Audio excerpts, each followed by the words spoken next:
एक वक्त था दोस्तों जब इंडिया में फिल्मों की टिकट 25 पैसे हुआ करती थी और वही आज किसी किसी मूवी का टिकट 500 रुपए तक भी पहुंच जाता है। आज बॉलीवुड इंडस्ट्री दुनिया की सबसे बड़ी इंडस्ट्री है। जी हाँ, भारत में हर साल 20 भाषाओं में लगभग 1600 फिल्मों का निर्माण होता है। पहले जहाँ लोग मूवी अपने पूरे परिवार के साथ मिलकर देखा करते थे, वही अब लोग OTT प्लेटफॉर्म्स पर अकेले फोन में देख लेते हैं। भारतीय सिनेमा को 100 साल से भी ज्यादा हो चुके हैं। जहां मूक फिल्मों से शुरुआत हुई थी और बोलती फिल्में, उसके बाद रंगीन सिनेमा, फिर VFX की एंट्री और फिर आज तक का सफर शामिल है। तो दोस्तों, आज ज्यादा इधर उधर की बात ना करते हुए आज हम आपको बताते हैं आजादी के बाद से अब तक कितना बदला है भारतीय सिनेमा। भारत में फिल्में सिर्फ हिंदी, तेलुगु, बंगाली भाषा में नहीं होती, बल्कि राजस्थानी, हरियाणवी, तमिल सहित 20 भाषाओं में होती है। पर शुरुआत हिंदी सिनेमा से ही की जाएगी, क्योंकि ये वो इंडस्ट्री है जो बहुत तेजी से उभरी है। दोस्तों, वैसे तो आजादी से पहले भारत में फिल्मों का निर्माण शुरू हो गया था, लेकिन इसका असली विकास तो आजादी के बाद ही शुरू हुआ था। दादा साहेब फाल्के ने भारत को पहली फिल्म दी। ये फिल्म ईयर 1913 में आई, जिसका नाम राजा हरिश्चंद्र था। ये एक ब्लैक एंड व्हाइट और मूक फिल्म थी, जिसने भारत में हिंदी सिनेमा की नींव रखी थी। हालांकि इसके बाद भी करीब 1000 से ज्यादा फिल्में बनी, लेकिन दोस्तों अब उनका कोई निशान बाकी नहीं है। वही बोलती फिल्मों की शुरुआत आजादी से कुछ समय पहले ही 1931 से हुई थी, जब भारत को उसकी पहली बोलने वाली फिल्म आलम आरा मिली थी। वही अगर आजादी के बाद की बात करें तो अंग्रेजों से मिली आजादी का असर भारतीय सिनेमा पर भी पड़ा। ये वो दौर था जब सिनेमा में अपने देश और देशभक्ति की भावनाओं के साथ हर तरह की स्किल का डेवलपमेंट शुरू हुआ था। उस वक्त 1947 में किशोर साहू की फिल्म सिंदूर का निर्माण हुआ था। एक ऐसी फिल्म जिसने दर्शकों के सामने एक विधवा के जीवन में आने वाली कठिनाइयां और उसके दर्द को बयां किया था। आपको बता दें कि इस फिल्म के जरिए एक विधवा के पुनर्विवाह पर जोर दिया गया। इसके बाद 1940 में आई एक तमिल फिल्म चंद्रलेखा को हिंदी में बनाया गया था। उस दौरान इस फिल्म को बनाने में भव्य सेट का इस्तेमाल किया गया था और इस वजह से ये फिल्म फिट साबित हुई थी। आजादी के बाद अगले साल राज कपूर की आग और बरसात, फिल्मिस्तान की शहीद, कमाल आमरोही की महल, रूप शोरी की एक थी लड़की जैसी फिल्में आई थी। दोस्तों, ये सभी अलग अलग जॉनर की फिल्में रही थी, जिसमें शहीद जैसी सत्य घटना पर आधारित फिल्म भी थी, तो एक थी लड़की जैसी एक्शन कॉमेडी फिल्म थी। वही अगर राज कपूर की आग की बात करें तो ये एक मेहनती लड़के की संघर्ष की कहानी बयां करती है, तो वही बरसात एक मोहब्बत की कहानी बयां करती है। ये दौर अपने साथ अलग एक्सपीरियंसेस के साथ आया था और अगले कुछ सालों तक इसी तरह की फिल्में बनती चली गई। ये वो दौर था जब लोगों को एंटरटेन करना ही एक डायरेक्टर की पहली पसंद थी, लेकिन धीरे धीरे ये बिजनेस बनता गया, जहां एक तरफ फिल्मों का कमर्शियलाइजेशन हो रहा था, तो वहीं दूसरी ओर कुछ फिल्म मेकर्स ऐसे भी थे जो सिनेमा के जरिए सामाजिक मुद्दों को उठा रहे थे। विमल राय, वी शांताराम, महबूब, गुरुदत्त ने सिनेमा को एक सही डायरेक्शन में लेकर जाने का काम किया था। इस दौरान one of the greatest film makers Satyajit रे भी निकलकर सामने आए थे, जिन्होंने न केवल भारतीय सिनेमा को विदेशों तक पहुंचाया था, बल्कि विदेशों में अपना लोहा भी मनवाया था। 1954 में आई फिल्म पैंथर पंचाली, 1957 की अपराजितो, 1959 की अपूर्व संसार जैसी फिल्मों का निर्माण कर सत्यजीत रे ने वर्ल्ड मैप पर अपनी प्रेजेंस दर्ज करवाई थी और यह भारत के लिए एक बहुत बड़ी उपलब्धि थी। इसी दौर में कुछ नई चीजों का भी चलन चला। खलनायक खलनायिका यानी कि विलन, साथ ही कॉमेडियन, इसके साथ ही एक हीरो और हीरोइन की लव स्टोरी जैसी जॉनर की फिल्में उस दौर में शुरू हुई और इसके बाद ये इस दौर में लगभग हर फिल्म में मौजूद होने लगी थी। हालांकि इस बीच कुछ फिल्में ऐसी भी निकली जिन्होंने दिलों पर एक गहरा असर किया, जैसे कि 1951 में आई राज कपूर की फिल्म आवारा। ये वो फिल्म थी जो एक न्यू स्टाइल और सोशलिस्ट मैसेज के चलते काफी हिट रही। इसके बाद यह 1953 में आई फिल्म 2 बीघा जमीन ने दर्शकों के दिलों पर बहुत ही गहरा असर डाला। दोस्तों, अगर भारतीय सिनेमा की बात हो और इसमें सौरभ मोदी की 1954 में आई फिल्म मिर्जा गालिब की बात ना हो, ऐसा तो नहीं हो सकता। ये पहली फिल्म थी जिसे राष्ट्रपति का पहला गोल्ड मेडल मिला था।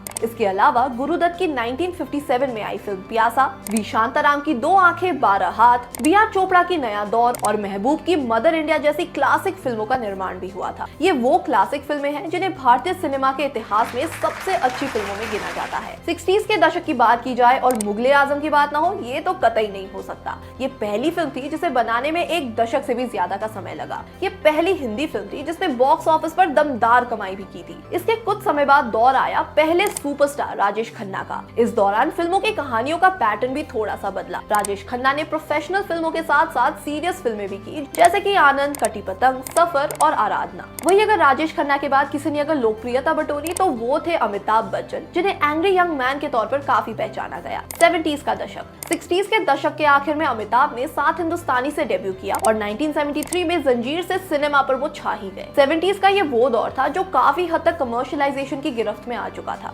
हालांकि ये भारतीय सिनेमा की एक उपलब्धि रही कि क्लासिक और आर्ट फिल्मों के बीच कमर्शियल फिल्में भी अपना दबदबा बना रही थी। 70s के दशक में ऐसी फिल्में बनने लगी थी जिनमें हीरो रोमांटिक और सॉफ्ट नहीं बल्कि फुल ऑन एक्शन मोड में होता था। अमिताभ की तरह ही इस दौर में विनोद खन्ना, धर्मेंद्र जैसे actor rough and tough image के साथ हिंदी सिनेमा में अपनी जगह बनाने में कामयाब रहे। शोले, त्रिशूल, कुर्बानी, मुकद्दर का सिकंदर जैसी फिल्में इस दौर की हिट फिल्मों में शुमार है। इस दौर में मनमोहन देसाई का खोया पाया वाला फॉर्मूला काफी हिट रहा था। इन एक्शन हीरो के बीच एक एक्टर ने और एंट्री मारी, लेकिन वो एक एक्शन हीरो के तौर पर नहीं बल्कि एक यंग लवर के तौर पर दर्शकों के सामने आया था। जी हाँ, हम बात कर रहे हैं ऋषि कपूर की। 1973 में आई फिल्म बॉबी से ऋषि कपूर और डिम्पल कपाडिया ने अपना बॉलीवुड डेब्यू किया था। अब दौर आया 80s के दशक का। इस दौर में स्टार किड्स ने बॉलीवुड में अपनी एंट्री मारी, जैसे कुमार गौरव, संजय दत्त और सनी देओल। इन एक्टर्स को इनके पिता ने बहुत ही जोर शोर से सिनेमाई मैदान में उतारा था। इसके बाद आया दोस्तों 90 का दशक। इस दशक में दोस्तों खान अभिनेता सिनेमा पर अपना दबदबा बनाने में कामयाब रहे। इस पूरे दशक में शाहरुख खान, सलमान खान और आमिर खान ने राज किया था। डर, कयामत से कयामत तक, बाजीगर और खलनायक जैसी फिल्मों का इस दौर में काफी बोलबाला रहा। लेकिन इस दौर में नायक खलनायक को हटाकर हिंदी फिल्मों में झगड़े और इंटीमेसी ने काफी हद तक अपनी जगह बना ली। लेकिन उस दौर में भी एक प्रोडक्शन हाउस ऐसा था,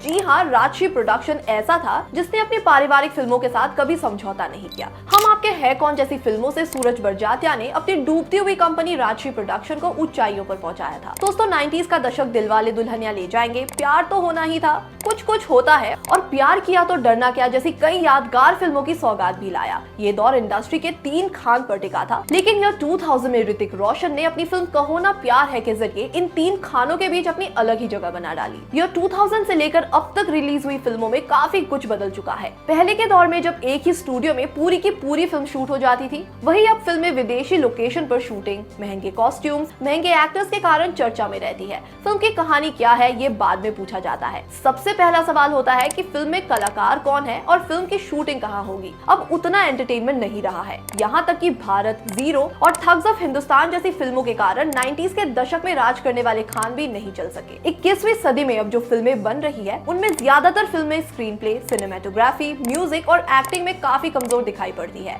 लेकिन पिछले कुछ सालों में साउथ फिल्म इंडस्ट्री बहुत तेजी से आगे बढ़ रही है। मगधीरा, बाहुबली, विश्वरूपम, RRR और KGF जैसी फिल्मों ने कमाई के मामले में हिंदी फिल्म को पीछे ही छोड़ दिया है। ये ऐसी फिल्में हैं जिनकी लागत करोड़ों में रही, लेकिन ये फिल्में इतनी कामयाब हुई कि इन्होंने लागत से भी ज्यादा मुनाफा कमाया। इन फिल्मों के सफल होने की वजह रही इनका कंटेंट और इनका जबरदस्त VFX। इसके साथ ही दोस्तों अब भारत की OTT इंडस्ट्री दिन दोगुनी रात चौगुनी तरक्की कर रही है। भारतीय ओवर द टॉप यानी कि OTT बाजार जो वर्तमान में 1.5 अरब डॉलर का है, ईयर 2030 तक 12.5 अरब डॉलर्स पार कर जाएगा। 2012-13 में OTT प्लेटफॉर्म्स में ditto TV, Eros now, spool, big flip और सोनी लिव लॉन्च हो गए थे। भारत में अब तक 95 से ज्यादा OTT प्लेटफॉर्म्स लॉन्च हो चुके हैं। अमिताभ बच्चन, आलिया भट्ट, अक्षय कुमार अपनी फिल्में OTT पर ला रहे हैं। इसके साथ ही कोविड के दौरान 51% की बढ़ोतरी देखी गई थी सब्सक्रिप्शन लेने वाले लोगों में और आने वाले 5 सालों में ये ग्रोथ 12.5 बिलियन डॉलर यानी कि 10 लाख करोड़ रुपए तक का एस्टिमेट लगाया जा रहा है।